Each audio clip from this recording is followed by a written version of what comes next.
In this video, we're going to compare the Harbor Freight Chicago Machinery 10-inch 12-speed bench drill press to the Harbor Freight Central Machinery 5-speed 8-inch drill press. So let's look at the specs on these two machines. Get in here nice and close. So you notice this one is 120 volts AC, 2.4 amps. Spindle speeds are important, so make a note at 760 to a little over 3000. Table tilt is 45 degrees. Your chuck can go all the way up to a 1/2 inch, and the spindle stroke is just at 2 inches. So let's take a look at the 10-inch 12-speed. So it is, if we can get that into focus. Come on, come on. There it is. 120 volts AC, 3.85 amps. Spindle speed goes all the way down to 300. So if you need something to drill slower, perhaps in the metal, that would be important. Table tilt the same. Chuck is a little bit bigger with 5/8, and of course the spindle stroke is 3/8 inch longer. So that's the stats on these two drills. Neither of these two drills have lasers, but there's something that I really like on the 8-inch. And that's this little light right here, which is controlled by this switch, which really does light up your work area, and you can move it around depending on the type of work that you're doing and the size of the material. You can move that around in a lot of different positions. So it really does light up your workspace and does a great job. So even though it doesn't have the laser, it does, if you've marked your workpiece well, it does help you to have a little bit higher degree of precision.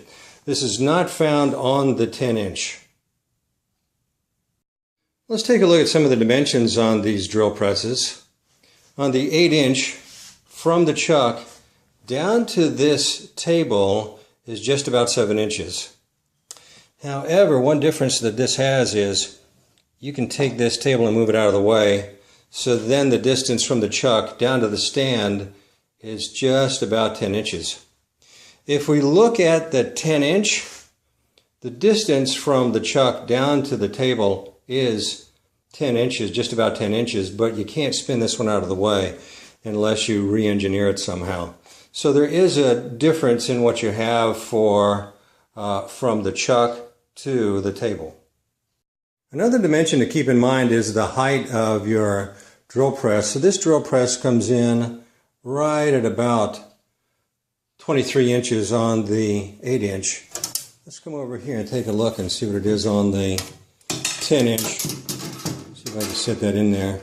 So that comes in right at about 28. So if you have something overhead that you need to be concerned about, you're putting it into a set of shelves, that's an important dimension to keep in mind when you're looking at these two drill presses. Another important dimension to remember is the depth of these machines. So as we look at this one, it's going to come in right just shy of 19 inches. Okay? Now let's take a look at the 8-inch.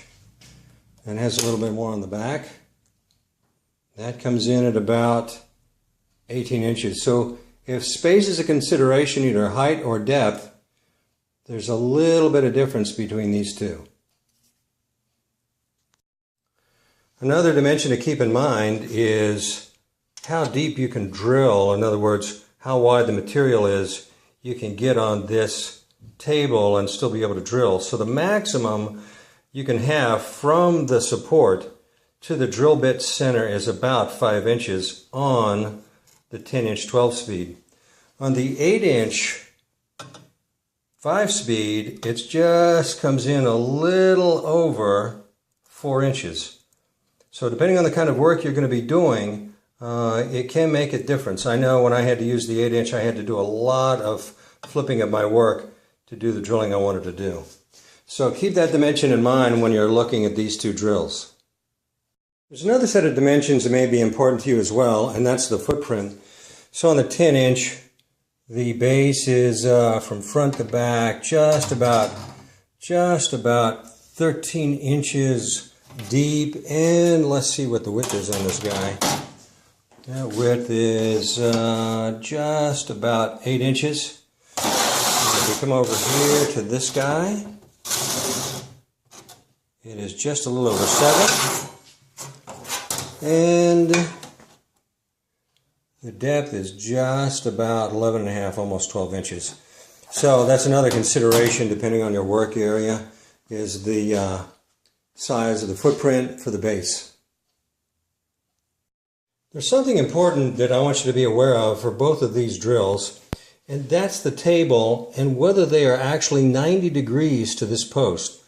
So if I put this here, it stops by this little lip right there. So I have to put in another piece of wood to show this to you. But if you can see it right there, I don't know if you can see that daylight or not. If you can see that daylight up at the top, you see it right there? There's a lot of daylight coming through. Now you can compensate for that by lifting up on the table, but you can't do that until, I'm going to move this out of the way again.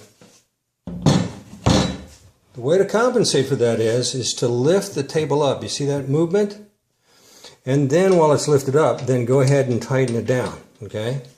That will compensate for this wobble. So the more you tighten it up, but you're going to have to tighten this up and make sure that you're getting your work to a full 90 degrees to that post. Otherwise, when you drill down, it's not going to be quite perpendicular, and you're going to wonder why. Now let's go over and look at the other one. Let's set this up right here. Bring this down a little bit so we can get this lined up well.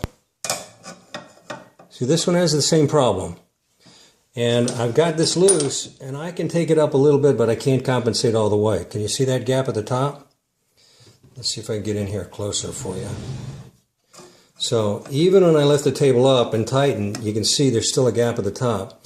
So if there's a degree of precision that you're looking for your vertical drilling, you can't compensate for it on the 8-inch. On the 10-inch you can. But you have to remember, every time you move that table on the 10-inch, you're going to have to set it up, make sure it's 90 degrees to the post. Another difference between these two drills is the table. The table on the 8-inch has to be manually adjusted. There's no ratchet or crank. You have to lift it up with one hand and then tighten it down with the other. With the 10-inch, it does have a crank. It goes all the way up the support. So that's a significant difference. If you're going to do a lot of changing between heights, that's an awfully convenient thing to have with that 10-inch. Both of these drills have adjustable speed. On the 5-speed 8-inch, the speed ranges from, if I can get in there nice and tight, 760, come on, focus for me now, all the way up to 3070 in 5 different steps. On the 10-inch, you've got 12 different steps ranging from 300 all the way up to 2900. And so when you've got that kind of range, it makes a significant difference. So if you're going to be working with those materials that require a lower RPM, this can run at about half the RPM as the 8-inch. So that's an important feature to keep in mind when you're looking at these two drills. Controlling the depth of your drill bit during your work is an important function of any drill press. So that's controlled with this little collar right here.